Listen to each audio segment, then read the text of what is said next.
tuning in. We've got Elsa here. She's our queen hen. She's our favorite. She was our first hen and our favorite. She's getting up there in age, and probably about 3 weeks ago, I noticed that she wasn't able to get up on the roost, and she wasn't being herself. So what I'm about to explain to you guys is definitely not medical advice. It's just what we do for her.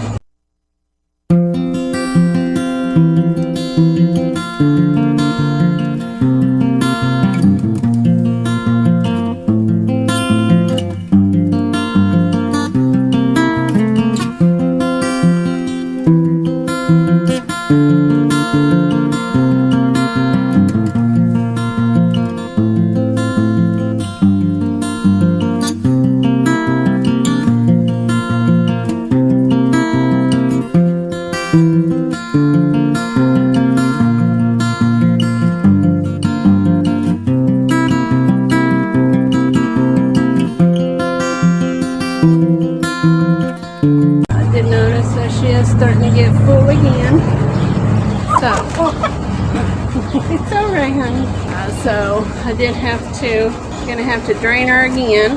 But what you do is you get a needle. This is the only one that we have on hand. We'll want to sterilize it, which I've already done, and then also sterilize the area with some alcohol that you're gonna put on there. It's definitely easier to do if you have two people, so bear with me here. You'll find the vent, go down about 1.5 inches on the right. Always make sure that it's on the right, because you do not want to go to the left. That's where their organs are. You'll just stick it in about 1/4 inch, and then it'll start coming out on its own, as you can see, hopefully. I'm sure the camera can see it dripping down. And that is it. She'll do the rest on her own. Now, the first time that I did it, about 3 weeks ago, like I said, it was really bad. I never had experience with Waterbelly, and I was nervous about doing it. I did soak her in a Epsom salt bath for about 20 minutes first before doing it the first time. She was in bad shape. Even her comb was discolored. So it was definitely an emergency at that time. It can be deadly. Anyway, I soaked her in an Epsom salt bath, and then after that I did go ahead and stick the needle in, and I did at that time, just to hurry up and get the pressure off, I did fill up 1.5 of these full of the fluid. It was kind of like a urine color, I guess would be the best way to describe it. The consistency of a watery egg white. So I got 1.5 of those out, and then I kept her separated from the rest of the flock in a little brooder pen, and within an hour she had fully soaked 2 bath towels. So we let her stay in there overnight, and then the next day we put her back out in the coop, and she was back to her normal self. But she didn't want her to get to that point again, so did it again for her, and it's dripping all over the place, so she'll be able to feel much better here pretty soon.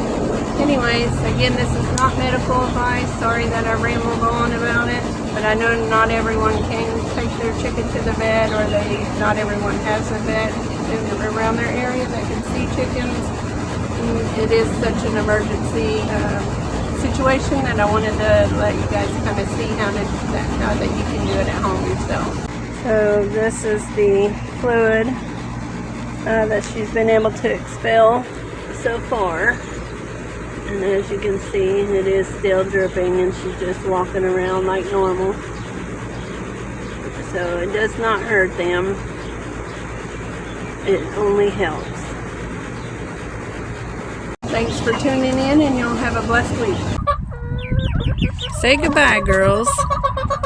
Remember to hit those like, subscribe, and share buttons if you would. And remember, Jesus is the real MVP, so have a blessed week, and until next time, have a clucking good time.